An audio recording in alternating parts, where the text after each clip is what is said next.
Salve minha galera maravilhosa, aqui é o professor Pablo Jamil, mais uma vez no nosso quadro de análise de música, análise de letras.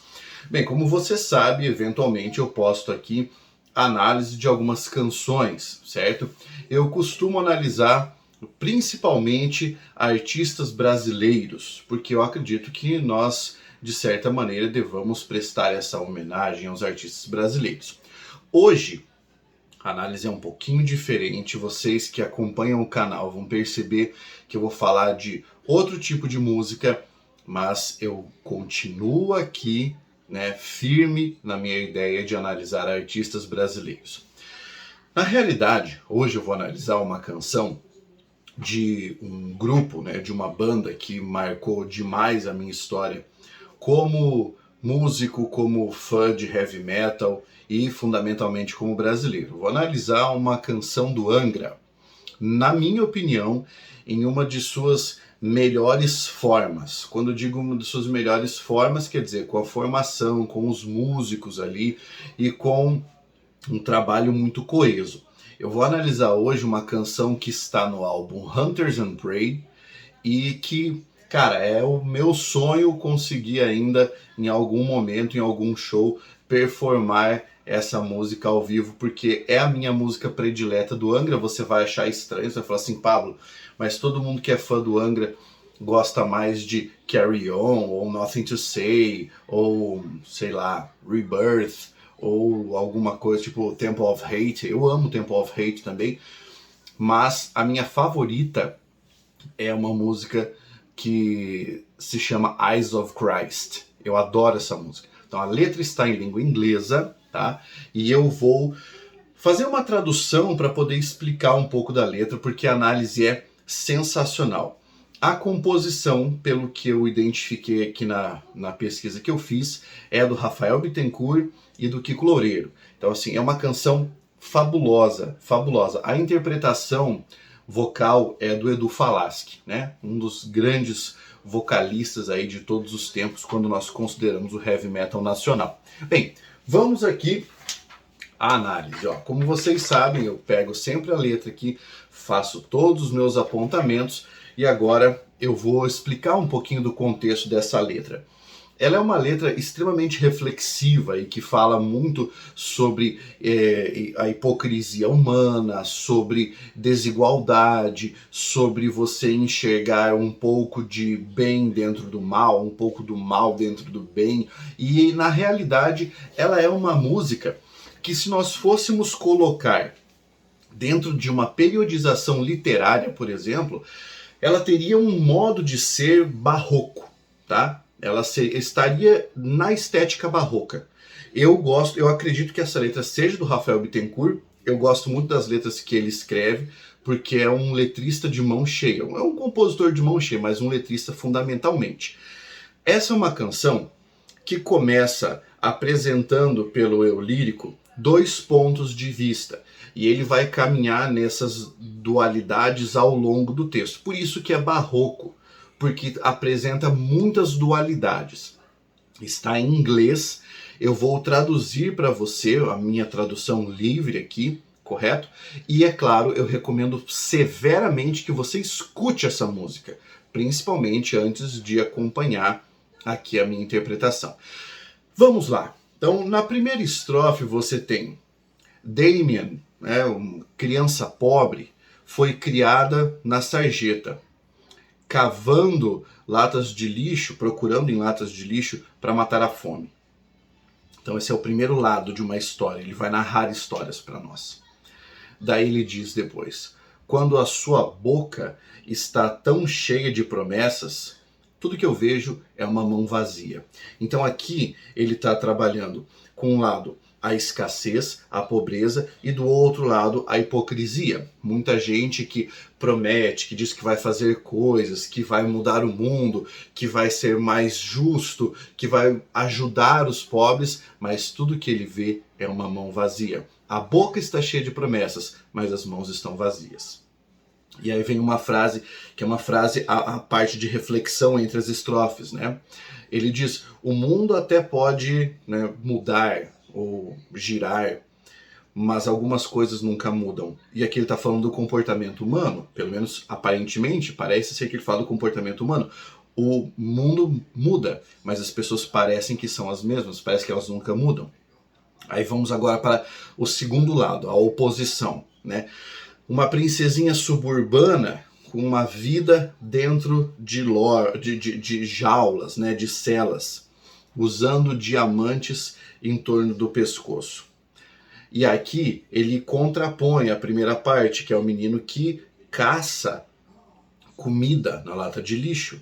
Do outro lado, você tem uma princesinha suburbana que vive cercada do luxo e usa diamantes no pescoço. Aqui ele está falando de uma desigualdade social inerente à característica humana.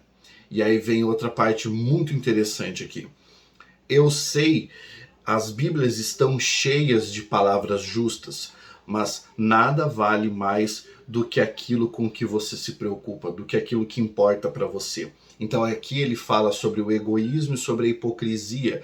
Muita gente que é extremamente religiosa, mas que não é capaz de olhar para outra pessoa, mas que não é capaz de ajudar o próximo, porque aquilo que mais importa é aquilo com que você se preocupa. E aí continua naquela frase de reflexão. O mundo continua girando, ele continua mudando, e ainda as coisas continuam iguais. Então ele diz que praticamente nada muda, o tempo passa, mas essas coisas não mudam, esse comportamento humano não muda. Então é como se fosse um olhar de cima para baixo, certo? A perspectiva desse poema é de cima para baixo. Você olha para lá, você desvia o olhar, enquanto eu vejo os olhos de Cristo na face do demônio, numa face demoníaca. Que ele trabalha quase com uma ideia de yin e yang. Quer dizer, existe o bem dentro do mal, assim como pode existir o mal dentro do bem. É uma questão de perspectiva, nesse caso. E ele diz, espere para que o seu coração mostre o caminho. Ou seja, acredite nos seus valores, confie em você, no seu próprio coração.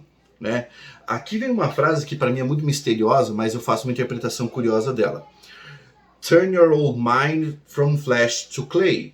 Alguma coisa como transforme a sua mente antiquada de carne para o barro. Parece-me uma metáfora de voltar às origens, né, do mito bíblico que o homem veio do barro. Então é como dizer alguma coisa como traga a sua mente às origens, volte a um estado anterior, né? E aí diz, I beg for a miracle. Eu espero, eu rezo, eu imploro por um milagre. Ou seja, ele termina esse refrão falando sobre esperança. Perfeito? Muito bem, você tem uma espécie de interlúdio ali na canção. E aí vem uma parte muito interessante com um crescendo nela. E aí o eu lírico diz, nós os fizemos heróis, nós os fizemos guerreiros, nós fizemos suas mães chorarem. Então aqui ele tá opondo aqui, né? Por que ele está opondo? Porque ele fala da guerra de um lado, e como é que os homens veem a guerra, né? Guerreiros, heróis, e de outro lado a parte que fica, que é o sofrimento. Fizemos suas mães chorarem. Nós temos a nossa defesa, nós temos a nossa diferença, e nós jogamos em lados distintos. Aqui ele fala, quando diz temos nossa defesa, we got our defense, algo como a particularidade da mente humana. Nós temos a nossa defesa contra as coisas, contra o mundo, contra as concepções. We got our difference, nós temos a nossa diferença, ele está falando da individualidade, e por isso talvez sejamos opostos em alguns lugares. Olha que legal agora, ele diz, você morrerá algum dia. Ou seja, aqui é o destino agindo. Still the world will be the same. E o mundo ainda continuará o mesmo depois de você morrer. Então aqui ele contrapõe a individualidade que está na estrofe anterior à pequenez do homem diante do mundo. Quer dizer, depois que você morrer, o mundo continuará o mesmo. E você entenderá quando eu vir os olhos de Cristo numa face demoníaca. Então aqui ele está falando sobre o esclarecimento. Talvez nesse momento você compreenda que as coisas são interligadas, que até mesmo o bem e o mal acabam se imiscuindo de vez em quando. Aí ele, né, nos encaminhando para o fim da música, algo como dirigir uma faca no seu desespero, né? Acabar com o sofrimento significaria algo como acabar com o sofrimento e faça ficarem cegos aqueles que encaram. Essa frase para mim foi um desafio, mas eu interpretei como fazer com que as pessoas deixem de julgar. Acabe com o sofrimento, deixem de julgar, porque dentro do budismo, né, o sofrimento vem da nossa necessidade de não sentir dor e da ideia de nós julgarmos a nós mesmos e a outras pessoas. E aí ele vai para a parte final, volta para o refrão, né? Aqueles que veem os olhos de Cristo numa fase demoníaca, e diz: setting on fire those who pray, queimem aqueles queimando aqueles que rezam, cegando os olhos da raça humana. Por favor, reze por um milagre, implore um milagre. Então, basicamente, ele traz aqui um resumo, né, de toda a canção. Ele fala da intolerância, ele está trazendo a ideia de que o ódio cega e que apenas um milagre poderia nos salvar. E talvez esse milagre seja o esclarecimento, a compreensão de que todos estamos interligados. Uma belíssima canção. Vale muito a pena você ouvir. Para mim foi uma das maiores composições. Você vai ouvir falar: nossa, cara, nunca tinha ouvido essa música e tal. Na minha opinião, uma das melhores. Eles acertaram assim, ó, em cheio quando fizeram essa música. Diga aí para mim que música você gostaria de que eu analisasse depois dessa. Diga se você gostou da análise, deixa um like, um comentário e se inscreva no canal, né? Faça sua inscrição aí e até o nosso próximo vídeo. Grande abraço. Força, guerreiros!